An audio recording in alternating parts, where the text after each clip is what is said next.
황폐한 곳에서 임재를 구하라. 황폐한 곳에서 임재를 구하라라는 제목으로 하나님 말씀 증거하도록 하겠습니다. 이사야서 64장은 전체가 기도입니다. 기도의 등급을 매긴다 그러면 약간 좀 어폐가 있을지 모르지만 등급을 굳이 매긴다 그러면 가장 낮은 등급 5개로 나눈다 그러면 제가 나눈 거예요. 5등급 제일 낮은 수준의 기도는 5등급 기도는 기도하지 않는 겁니다. 기도하지 않은 거니까 최악의 기도죠. 우리는 기도 없이 살 수 없는 존재입니다. 근데 기도를 안 해요. 그러니까 쉽지 않은 인생이겠죠. 아주 꼬이는 인생이겠죠. 기도 없는 인생 이거 어떻게 살아가는지 모르겠어요. 그죠? 특별히 크리스찬이라고 하는데 기도 없는 크리스찬 이게 정말 기적이에요. 그죠? 이건 이적이에요. 이적, 역사. 그런데 크리스찬인데 기도할 수 있는 아버지가 계신데 기도를 안 한다. 참 이렇게 살아가기도 힘든 거예요. 그죠? 고난이 오면 웬만하면 기도할 건데 그래도 안 한다 그러면 이건 정말로 이상한 인생이라는 것입니다. 그러니까 최악의 기도 안 하는 거예요. 그 다음에 4등급 되는 게 뭐냐? 그러니까 신음과 하소연과 원망의 기도예요. 그러니까 원망하는 거예요. 하소연하고 푸념하고. 근데 이거는 엄밀히 말해서 기도가 아니죠. 그러니까 왜 그렇습니까? 신앙적인 요소가 없기 때문에. 기도는 신앙적인 요소가 있어야 될 거 아니에요. 하나님을 믿는다 뭐 이런 기본이 깔려 있어야 되는데 원망하는 거죠. 신음하는 거죠. 하소연하는 거죠. 이건 뭐 사람 붙들고 수다 떠는 거와 뭐 다를 게 하나도 없는 거라고 생각을 합니다. 발버둥이다 이렇게 얘기할 수 있어요. 이것도 사실 4등급이지만 이건 기도 같지 않은 기도라고 볼 수 있습니다. 그리고 세 번째 기도 이제부터 경계선에 이르게 되는데 3등급 기도는 뭐냐면 습관적 기도 또는 예전적 기도 뭐 이렇게 교회 와서 이렇게 하는 거 있잖아요. 그죠? 바리새인 같은 기도. 기도인지 주문인지 구분을 잘 못해요. 이게 습관이죠. 습관적으로 그냥 뭐 수고리고 밥 먹을 때 오래 믿은 사람들 가운데 뭐 밥 먹는 척하면서 이렇게 기도하고 그러는 거 있잖아요. 바리새인들이 했던 기도. 뭐 이렇게 형식성으로는 맞는 것 같은데 왜 기도 같지 않다 그러죠? 하나님을 만나지 못하는 기도이기 때문에 그래요. 기도는 하나님을 만나야 되는데 누가복음 18장 보세요. 바리새인의 기도 하나님이 만나 주시냐? 안 만나 주시잖아요. 그러니까 이거는 형식은 기도인데 내용은 기도가 아니다. 이게 3등급 기도. 여기까지는 기도 같지 않은 기도죠. 그래도 형식상이나마 기도가 시작되는 게 3등급이에요. 바리새인의 기도 이런 거 뭐죠? 중언부언 뭐 이런 거겠죠. 그 다음에 2등급, 1등급 이게 진짜 기도인데 2등급 기도는 필요 소원을 간구하는 거. 사실 이거부터 기도라고 얘기를 하죠. 그러니까 간구가 무엇입니까? 내가 필요한 것들을 하나님께 아뢰는 거죠. 구하라 그러면 주실 것이요. 너희가 얻지 못하면 구하지 아니하며 뭐 이런 말씀들. 그러니까 간구가 기도의 내용이다. 그래서 그건 2등급. 그러면 사실 이제 말씀드리고 싶은 건 1등급인데 1등급 기도는 뭐냐 하면은 임재를 요청하는 기도예요. 하나님의 임재를 요청하는 기도. 그러니까 하나님이 임하시도록. 하나님이 임한다는 건 뭐죠? 이제는 주인이 바뀌는 거죠. 내가 기도 간구라 그러면 이게 잘못될 수도 있죠. 내가 주인인데 하나님 도와주세요. 마치 그 램프의 그 거인같이 진이 와서 도와주세요. 뭐 이런 거일 수 있잖아요. 간구라 할지라도. 그런데 임재 요청 기도는 하나님이 주인이시고 나는 종입니다. 그 역대기 보면 다윗이 그렇게 기도했죠. 내가 종입니다. 주님이 주인이십니다. 임재, 하나님 임재를 구하는 것. 언약궤가 그래서 중요한 거예요. 하나님 임재 상징이거든요. 주님이 주인 되십니다. 그러니까 하나님 자체를 구하는 기도죠. 이게 최고의 기도예요. 그런데 이사야 64장은 임재 요청 기도라고요. 최고 기도겠죠. 이런 기도를 해야 된다는 거예요. 하나님 임재가 있으면 모든 것이 다 이루어집니다. 주님이 임재하시면 해결 안 될 게 없습니다. 주님이 임재하시면은 모든 것들이 다 일어설 수 있습니다. 이런 거죠. 이거는 우리가 자녀기 때문에 요청할 권리가 있어요. 우리가 아빠 오세요, 엄마 오세요 이런 거 자녀들이 할 수 있잖아요. 임재 요청은 자녀들만이 할 수 있는 권리예요. 그러니까 우리가 할 일은 뭐냐면 항상 주님의 임재를 요청하는 기도 드려야 된다는 것입니다. 우리가 주님을 초청할 수 있다라는 거예요. 미국 목사님이나 이런 분들 보면요, 참 그 영어를 쉽게 쓰는 것 같아. Come Holy Spirit 이런 말을 써요. 성령이여 오소서. 근데 그거 잘 못하겠어요. 목사인데도 불구하고 Come Holy 어떻게 하나님 앞에 Come이라 그래? Come. 제가 영어를 잘 못하는가 봐요. Come 그러면 저는 이제 콩글리시에 익숙해져가지고 강아지 부를 때 Come 그러거든요. 그러니까 이게 하나님은 어떻게 Come 그러나? 근데 이 서양 사람들은 좀 친근한 것 같아. 하나님이 가까이 계신다고 믿는지 Come Holy Spirit 참 의미가 있는 것 같아요. 항상 말끝마다 그죠? 오시옵소서. 성령이 오시옵소서. 우리 그러죠. 성령 임하소서. 오시옵소서 그래 좀 이상하니까 우리는 성령이 임하소서. 잘 말 안 되니까 찬양을 하잖아요. 오소서. 그죠? 성령을 환영하는 거. 그러니까 성령이 임재하시면은 다 변화가 된다는 것입니다. 그러니까 임재에 관한 오늘 기도예요. 하나님 임재하시면 안 될 게 하나도 없고 다 이루어진다는 것입니다. 여러분 지금 내가 상태가 너무너무 안 좋아요. 그럴 때 뭘 기도하느냐? 상태 놓고 잠깐만 그러지 말고 성령이 임하소서. 그러면 내 병들고 약하고 부족한 것들이 회복이 되는 거고, 아무리 봐도 우리 가정이 콩가루 가정 같이 보여요. 이게 뭐 답이 없어, 답이. 그때 그냥 이거 구하는 거예요. 하나님 우리 가정에 주께서 임재해 주십시오. 하나님의 임재를 구합니다. 그러면 사람이 이 마음이 열리고요, 갈등이 해소가 되고 굴복하게 돼 있어요. 지금 국가적으로도 볼 때도 뭐 이렇게 어려운 문제가 생기고 그러지 않았습니까? 그럴 때마다 뭐 잠깐 열받고 그러지 말고요, 기도하세요. 기도. 하나님, 이 나라에 하나님의 임재가 있기를 원합니다. 나라가 임하기를 원합니다. 이게 주기도문에도 보세요. 하늘에 계신 우리 아버지요, 아버지 부르고 난 다음에 이름이 거룩히 여김을 받게 해달라. 하나님의 이름이 구분되기를 원합니다. 하나님의 이름은 능력이라는 거죠. 하나님의 이름이 능력, 하나님 능력을 얘기하는 거예요. 그리고 나라의 임하옵시며, 임재를 말하는 거죠. 주님이 임재하시면 하나님 나라가 이 땅에 이루어진다고. 그러면 결과죠. 뜻이 하늘에서 이루어진 것이 땅에서도 이루어집니다. 그러니까 나라의 임하옵시며, 이게 임재예요, 임재. 임재가 있으면 하나님의 통치가 이루어지기 때문에 다 해결이 된다. 그래서 항상 기도의 절정은 뭐냐 하면 1등급 기도는 임재 요청 기도예요. 하나님 임재. 우리 찬양도 임재라는 찬양도 있고, 뭐 지금 이곳에 임하소서 찬양도 있고, 주님의 임재 앞에서 이런 찬양이 있잖아요. 임재가 그런 거예요. 임재를 통해서 최상의 기도가 되고 그것이 우리를 다 변화시킬 수 있는 가장 근본적인 원인이 될 수 있다. 그래서 임재를 구하십시오. 그래서 여러분들 무조건 기도할 때 임재 구하는 거예요. 우리 이제 베트남 선교도 가고 이제 말레이시아 선교도 가고 그러지 않습니까? 뭘 구해야 돼요? 주님의 임재. 그래서 선교 갈 때 누가 가는 거예요? 예배자가 가는 거예요. 예배할 때 임재하시니까. 또 누가 가는 거예요? 기도자가 가는 거예요. 기도할 때 임재하시니까.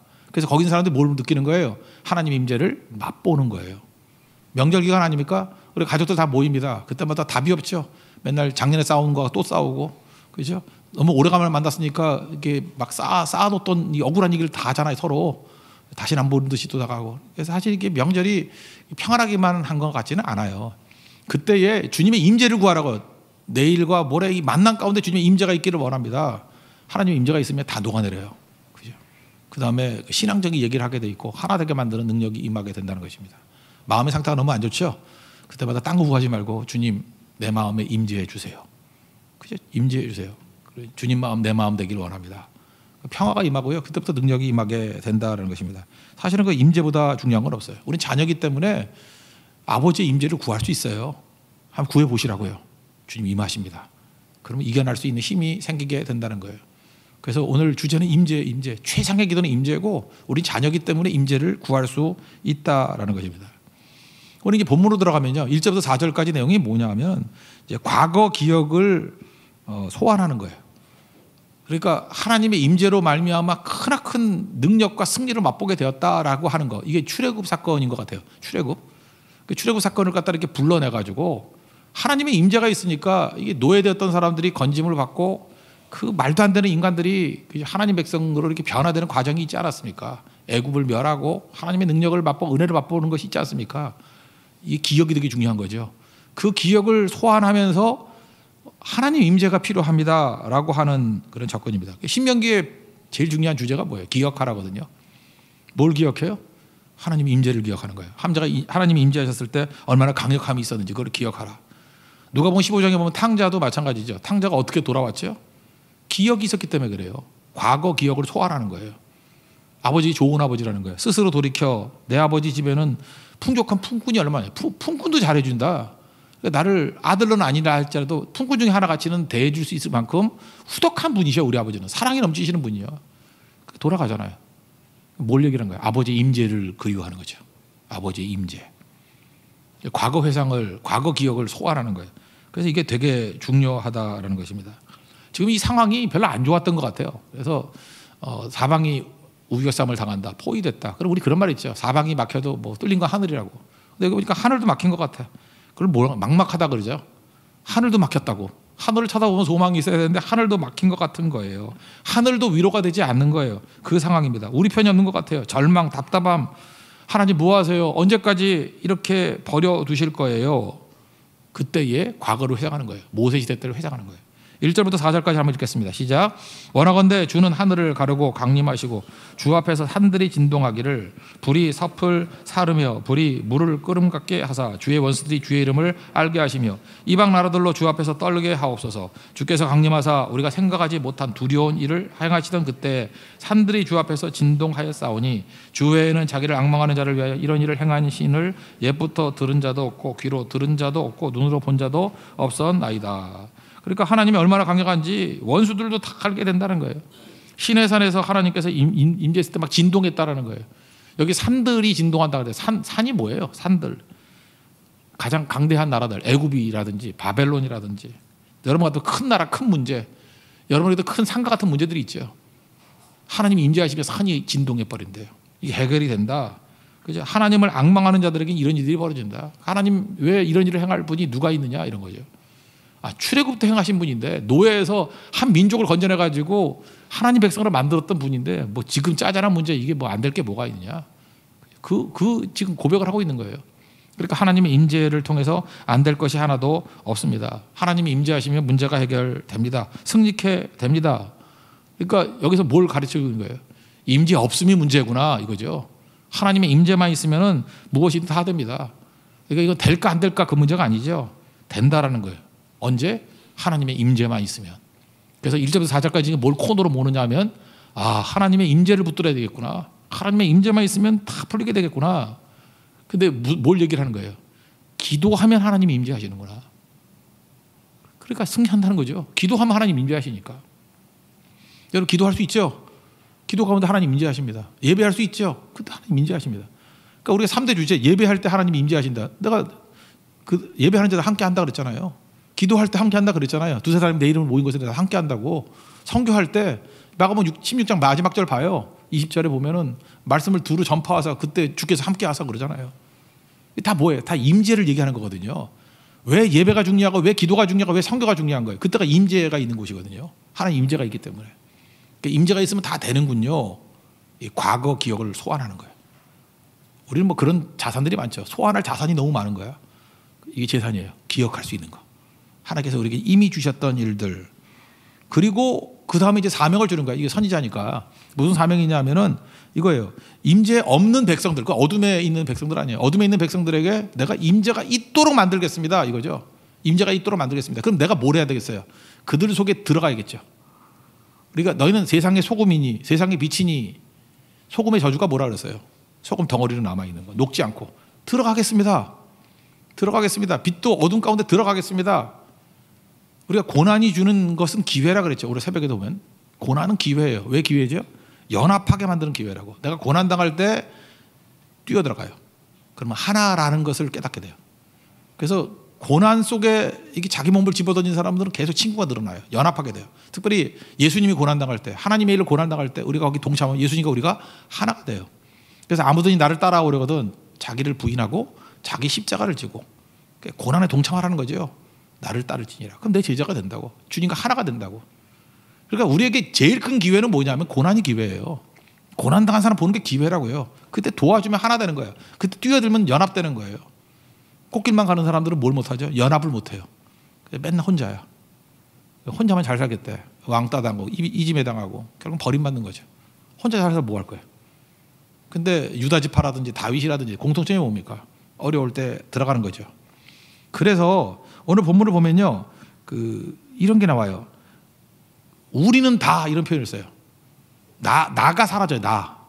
지금 선지자가 백성 사회에 들어가는 거예요. 그래서 이제는 나는 의인이고 너는 죄인이다 이게 아니에요. 이분법이 아니에요. 이게 진짜 최악의 생각이에요. 마귀가 주는 생각이거든요. 나는 옳고 너는 틀렸다. 이게 선악과 아니에요. 선악 판단하는 거. 그죠? 나는 의인이고 너는 나쁜 놈이고. 아니에요. 우리예요. 우리는 다. We all 이렇게 나와요. 우리는 다. 계속 나와. 우리는 다. 이 죄인하고 자기를 동일시해. 예수님도 우리와 동일시한 거 아니에요. 내가 죄인이라고. 내 대신 죽은 거 아니에요. 그래서 예수님과 우리는 십자가 아래서 하나가 된 거죠. 함께 죽고 함께 부활한 거 아니에요. 그죠? 우리는 다. 이게 되게 중요한 거죠. 조선왕조 500년이라고 옛날 그 드라마 한 10년 넘게 했는데 그 신봉승 작가 계시거든요. 2, 3년 전에 돌아가셨는데 그분이 그 시를 쓸 때 이렇게 얘기를 했어요. 제가 참 인상적으로 이분 글들을 좋아했는데 남을 가리키는 손가락이 있죠. 이렇게 손가락. 하나가 손가락질 하면은 세 개는 나를 향하지 않느냐. 참 의미가 있었어요. 손가락질 하는 놈들 보면은 하나를 손가락질 하지만 그 세 배는 나를 지적하고 있는 거라. 요즘에 그런 게 얼마나 내로남불 뭐 이런 거 있잖아요. 그죠? 남만 지적하고 그렇게 지적 많이 하는 사람들의 특징이 뭐예요? 자기 일을 더한 거죠. 이게 깨달은 거죠. 지금 우리가 손가락질 할 수 없다라는 거예요. 그 신봉숙 씨가 썼던 시가 있어요. 시가 일상이라는 시인데 일상이 매도하는 짓이라는 거예요. 제가 옛날에 책에도 한번 소개했던 적이 있는데 다시 한번 읽어드릴게요. 일상이라는 시인데 자동차를 몰고 다니지 않을 때는 보행자였으므로 자동차를 매도하고 제가 요즘에 자동차 안 타고 다니거든요. 운전을 뭐 이따위로 해 하면서 이렇게 차가 많아. 내가 그러고 있어요. 지금 자동차를 막 매도하고 있어. 자동차를 몰고 다닐 때는 운전기사였으므로 보행자를 매도하고 저 빨리빨리 안 가 저거? 그죠? 저거 무슨 뭐 여기서 뭐 묵상을 하나? 왜 횡단보도에서 큐티를 해? 그죠? 막 이러면서 생명의 삶은 집에 가서 해야지 막 이러고 그러고 있어요. 자동차가 늘어나서 홍수일 때에는 길이 뚫리지 않으므로 신호등을 매도하고 이놈의 신호등 내가 할 때만 서 있고 신호 체계가 엉터리라고 그러고 모든 날 모든 때 모든 것을 매도하면서 내게는 상한 곳이 없었다. 이게 그 산문시 같은 내용인데 이렇게 매도하다가 나를 돌아보니까 내게는 상한 곳이 하나도 없었다. 이게 지금 시험에 빠진 거거든요. 이게 마귀에게 속는 거라고요. 그러므로 참된 구원이 뭔지 아십니까? 내가 정죄하고 비판하는 게 아니에요. 그 속에 들어가서 우리가 되는 거예요. 우리가. 그죠? 손가락질 하는 게 아니라 공동체성이 있는 거예요. 들어가야지 살릴 수 있는 거예요. 우리가 지금 뭐 베트남 간다 그러면 베트남 어떻고 우리는 어떻고 그러면 안 되고 들어가서 예배가 왜 좋은지 알아요? 하나가 되는 거예요. 이게 베트남인지 한국인지 이게 구분이 안 될 정도로 하나가 되는 거예요. 주님 안에서 다 똑같은 죄인이거든요. 우린 죄인입니다. 우리를 불쌍히 여겨 주십시오. 우리에게 은혜가 필요합니다. 주님의 어루만짐이 필요합니다. 주님의 임재가 필요합니다. 그래서 하나가 되는 거예요. 그게 지금 선지자가 하는 일이라는 것입니다. 들어가. 그러면 주님께서 살려주시고 사해해 주시는 거죠. 그 얘기를 하고 있는 거예요. 그래서 우리는 다 We all 5절부터 7절까지 읽겠습니다. 시작. 주께서 기쁘게 공의를 행하는 자와 주의 길에서 주를 기억하는 자를 선대하시거늘 우리가 범죄함으로 주께서 진노하셨사오며 이 현상이 이미 오래되었사오니 우리가 어찌 구원을 얻을 수 있으리까. 우리는 다 부정한 자 같아서 우리의 의는 다 더러운 옷 같으며 우리는 다 잎사귀같이 시들므로 우리의 죄악이 바람같이 우리를 몰아가나이다. 주의 이름을 부르는 자가 없으며 스스로 분발하여 주를 붙잡는 자가 없사오니 이는 주께서 우리에게 얼굴을 숨기시며 우리의 죄악으로 말미암아 우리가 소멸되게 하였음이니이다. 여기 나가 있어요? 없어요? 없어요. 선지자가 그 속에 죄인 속에 들어가는 거예요. 어둠 속에 들어가는 거예요. 우리는 다 5절 보니까 주를 기억하는 자를 선대해 주십시오. 우리가 범죄했습니다. 우리가 어찌 구원 얻을 수 있겠습니까? 6절 우리는 다 부족합니다. 우리의 의는 다 더러운 옷과 같습니다. 우리는 다 잎사같이 시들었습니다. 우리는 다 죄악에 빠져 있습니다. 7절 주의 이름을 부르는 자가 없습니다. 스스로 분발하는 자도 없습니다. 우리는 소멸될 것입니다. 안타까움이죠. 우리는 다 망하게 되었습니다. 하나님 불쌍히 여겨주세요. 이게 교회예요. 이게 크리스찬이고. 뭐 내일도 우리 뭐 이렇게 명절 때 사람들 모일 거 아닙니까? 가족들 모였을 때 너는 왜 그러냐 이게 아니에요. 가족이니까 진짜 그게 필요한 거죠. 우리죠. 우리 문제에 다. 우리가 죄인이고 우리가 약하고 우리가 부족한 거예요. 우리 되는 거예요. 우리. 특별히 여러분 같이 예배드리는 백성들이 가서 할 일이 뭐냐면 우리 세상의 소금이라면서요. 녹아 들어가서 우리께 되는 거예요. 혹시 여러분 누가 보면 불효자가 있어요. 그러면 나는 효자인데 너는 불효자 그러지 아니라 우리가 다 불효자라고. 혹시 그게 형님이라 그러면 형님을 내가 잘 섬기지 못해가지고 이게 내 죄라고 우리 죄라고. 이게 부모에게 무슨 불효예요, 그죠? 형제끼리 다툼이 있는 거 우리가 불효자라고. 옳고 그른 게 뭐 중요해요? 둘이 어쨌든 다투고 있다는 사실 자체가 불효자지. 그거 부모님이 볼 때 너는 옳고 너는 틀리고 그럴 것 같아요? 두 놈이 똑같아가지고 싸우고 있다 그러지. 그죠? 우리가 불효자입니다. 우리가 범죄했습니다. 그러니까 하나님 앞에서 이게 중요한 거죠. 그래서 주님 앞에 나아가는 거예요. 그래서 나오는 게 뭐죠? 주님은 아버지시고 토기장이라고. 주인이라는 뜻이에요. 다시 여기 돌아가는 거예요. 내가 뭐 해가지고 답이 없습니다. 우리는 다 죄인이고 불쌍히 여김 받아야 될 존재입니다. 아버지하고 아버지께 가서 죄인 아들로 엎드리는 거예요. 진흙같이 나를 빚어주세요 하면서 토기장의 앞에 엎드리는 거라고요. 이 복음의 역전이죠. 내가 그러면서 할 때는 하나도 해결되지 않는 문제가 아버지, 주는 아버지십니다. 주는 토기장이십니다. 우리가 주의 손에 있습니다. 나를 빚어주세요. 아버지니까 용서해 주세요. 품어주세요. 우리는 다 주의 백성입니다. 그래서 최고로 주인과 종이라는 말을 잘 이해 못하면 아니 우리 무생물을 생각하는 거예요. 우리 무생물로. 진흙이에요. 진흙. 주님 나는 진흙입니다. 진흙이 자기가 뭐 할 수 있는 힘이 있어요? 진흙에 손이 있어, 팔이 있어, 발이 있어. 아무것도 없죠. 나 진흙입니다. 여러분이 한 덩어리 진흙이에요. 진흙 하나 사세요. 하나 사가지고 이게 나다. 이게 나다. 내가 뭐 되는지는 누구 손에 달려 있어요? 토기장의 손에 달려 있어요. 이걸 빚어서 사발 만들면 사발 되는 거고, 주전자 만들면 주전자 되는 거고, 또 뭐 있을까요? 뭐 밥그릇 만들면 밥그릇 되는 거고, 국그릇 만들면 국그릇 되는 거고. 진흙이란 게 진흙. 주는 토기장이 나는 진흙. 날 빚으소서. 이게 뭐 철저한 주인자 종에 대한 제일 좋은 개념이에요. 그래서 이사야도 이거 나오고요, 예레미야에서도 이거 나오고, 그죠? 사도 바울도 이거 뭐 로마서 비유하잖아요, 그죠? 토기장의 비유. 이거 뭐 굉장히 도처에 나오는 거예요. 왜냐하면 주인이다 종이다 이게 잘 못 알아들으니까 하도 머리가 깡통이라서. 진흙이 뭐 능력이 있니? 진흙이야. 토기장이 마음대로 변화될 수 있는 거야. 그러니까 뭘 구하는 거예요? 주님의 임재를 구하는 거죠. 내가 개선해가지고 나를 만들 수 있어요?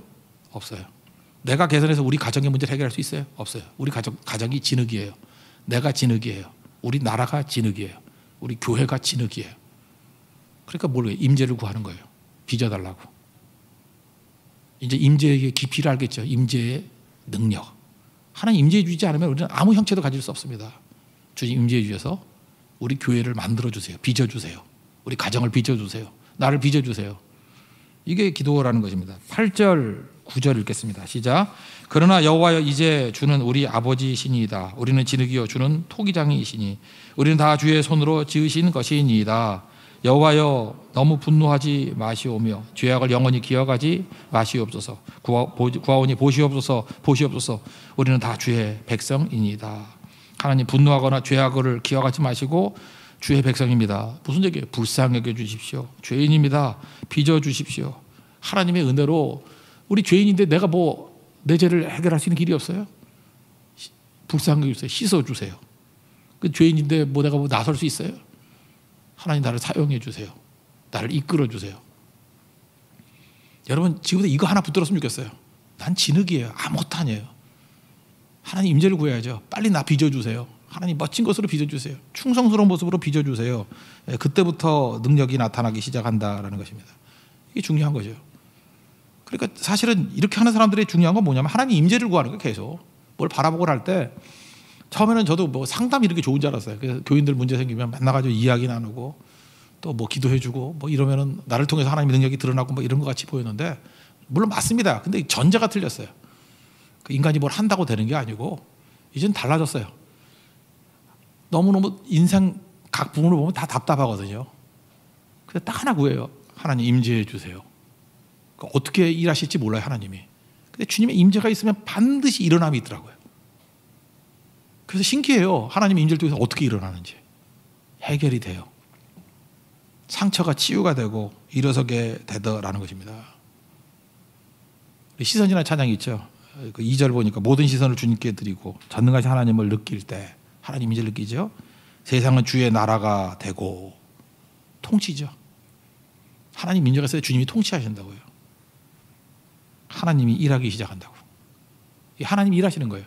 주님의 나라가 돼야 돼요. 하나님의 통치가 이루어져야 돼요. 통치가. 특별히 여러분 가정에 하나님 통치가 임해야 돼요. 가정에 하나님의 통치가 임하면 믿는 자가 나올 것이고요.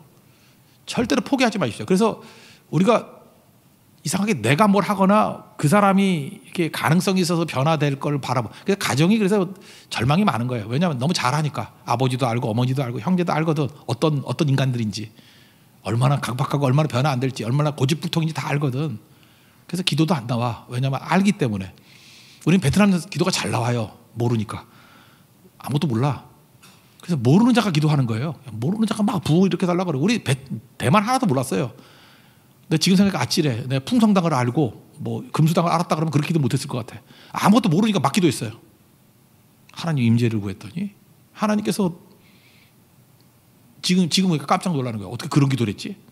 모르니까 기도하는 거예요. 모르니까. 그 얘기는 무슨 얘기예요? 지금도 마찬가지예요.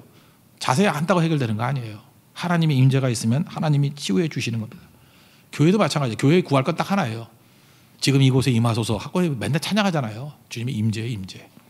주님의 임재가 있으면은 변합니다. 주님의 임재가 있으면 영광이 맙니다. 주님이 임재하면요, 일단은 제일 중요한 게 믿는 자가 생겨요. 믿는 자가 생기니까 그게 교회라 그랬잖아요. 또 모든 병이 치유받아요. 더럽고 악한 영이 다 쫓겨난다고. 그리고 우리가 의욕이 없던 사람에 의욕이 생기고요. 주님의 임재가 있으면 하나님의 꿈이 내 비전이 돼버려요. 인격이 변화돼요. 뭐 인격 뭐 이렇게 살라 하고 뭐 사사상경 가르친다고 뭐 상강 오륜 가르친다고 변화되는 게 아니고 예수님의 성품이 우리 인격이 돼요. 그다음 능력이 있어져요. 성령님의 능력이, 권능이 우리 능력이 된다고. 그게 주님의 임재라고. 그러니까 성경에서 계속 강조하는 거예요. 하나님 만나라는 거죠. 하나님 만나라. 하나님 임재가 있으면 이 모든 것들이 다 변화가 된다. 직장도 마찬가지예요. 직장에서 돈 벌라고 하는 거 아니에요. 여러분들 가가 직장에서 뭐 할 거예요? 선지자를 하는 거라고. 여기 임재해 주세요. 그러니까 직장에서 뭐 해야 돼요? 예배 드리고, 그거 안 되면 기도하고, 아니면 선교하고. 그러니까 뭐 우린 다 선교하는 거예요. 뭐든 뭘 하든지 간에 가서 주님의 임재를 신는 거예요. 주님의 임재를 신기만 하면 승리하는 거죠. 그래서 오늘 마지막 그 세 절 보면은 황폐한 곳이에요. 황폐한 곳, 다 무너진 곳, 그죠? 어떤 폐허 같은 곳, 광야 같은 곳, 거기서 너희들이 하나님의 임재 요청하는 기도를 드리면 뒤집힌다는 거예요. 오늘 핵심은 임재, 임재. 너희들 왜 불렀는지 아냐? 임재를 가능케 하는 존재로 서 있으라는 거예요. 거기에 하나님 부르라는 거예요. Come Holy Spirit. 하나님 부르라는 거예요. 오시옵소서. 성령이 오시옵소서. 지금 이곳에 임하시옵소서. 이게 항상 우리 기도예요. 내가 두렵고 떨리고 힘들죠? 주님 여기 임하시옵소서. 내가 봤더니 다 무너져 있어요. 황폐해 있어요. 그때 내가 뭐 하려고 그러는 게 아니라 주님 이 자리에 임재해 주세요. 가족끼리 모였습니다. 그때 뭐 답답해서 싸움 직전이야. 그때 가서 기도하세요. 주님이 이 모임에 임재해 주세요. 베트남, 말레이시아 갔더니 너무너무 답답해요. 공산주의, 또 그 다음에 뭐 이슬람, 너무 답답하게 눌려 있는 거예요. 힌두이즘 막 눌려 있는 거예요. 그때 주님 임재해 주세요. 역사가 벌어져요. 역사가. 최고 절망, 애굽에 놓였던 상태에서 이스라엘 백성 가나안이 허락되는 것과 마찬가지로 하나님 임재는 기적이 나타납니다.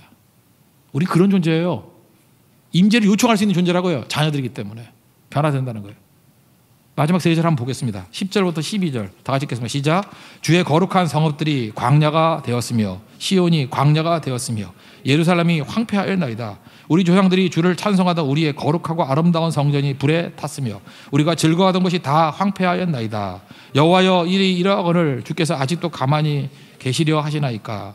주께서 아직도 잠잠하시고 우리에게 심한 괴로움을 받게 하시려 나이까. 무슨 얘기예요?